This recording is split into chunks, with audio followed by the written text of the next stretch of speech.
One Punch Man Season 2 Episode 4 now in the books. This is one of those episodes where it had a main focus, but there were also side stories going on at once. Getting that flashback of why Garou is so obsessed with monsters. Understanding his psyche and why he feels it's so unfair why monsters lose to the popular heroes. And why he is going on this quest as a hero hunter to be the ultimate monster to never lose to any hero. And it makes you understand the character more, so you just won't view him as a guy who just wants to beat heroes just for the sake of beating heroes. And I think that's what makes villains awesome, where you have a backstory and a reason why they're on this conquest, not just a villain that just wants to destroy things and he just want to do it for fun. That's really boring. And I also love the fact that how Saitama entered the tournament, and I just think it's funny when Moomin Rider was talking to Chiranko saying that Saitama would never do that and impersonate you, he's a true hero. But we know he's going to because Saitama is interested in martial arts this season because of Garou. And more interesting backstory on Garou that he entered the tournament before to impersonate someone else, just like what Saitama did.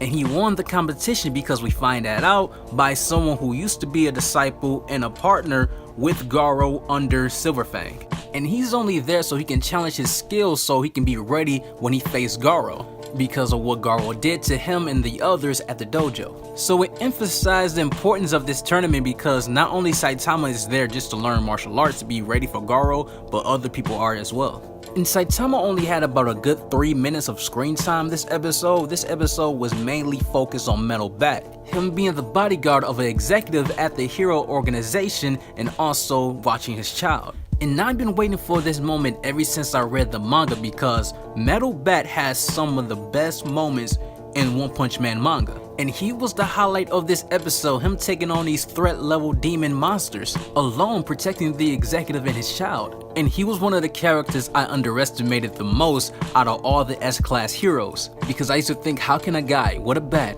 can be one of the best heroes in the One Punch Man verse and even be S-class? But that is the wacky universe of One Punch Man. And when Giant Centipede showed up, threat level dragon, Metal Bat wanted to do it by himself. You know, that was just a dope moment. The other hero showed up saying we gonna call S-class heroes for backup, and he's saying no, protect the other kid and the guy. I'm going to take this guy down.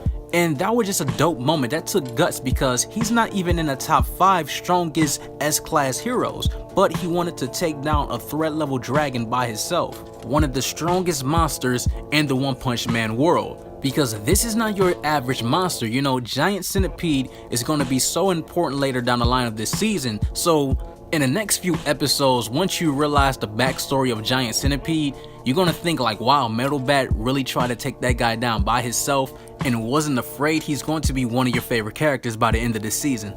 And you know, it's crazy that every episode is just better and better, and how we all were worried when One Punch Man was in production. We thought that this was going to be very bad, like Dragon Ball Super Episode 5 bad. And I think with every episode we are getting used to the animation and we're not comparing it to Madhouse anymore. And not only that, it's only for so long you can criticize a show on this animation if the show has continued to provide you entertainment and good story plot, which it has. You know, we get an excellent fights, we get an excellent backstory, you know, the designs of the characters are looking awesome, they're looking better, JC's staff is improving, and the way they handled Metal Bat was a job well done.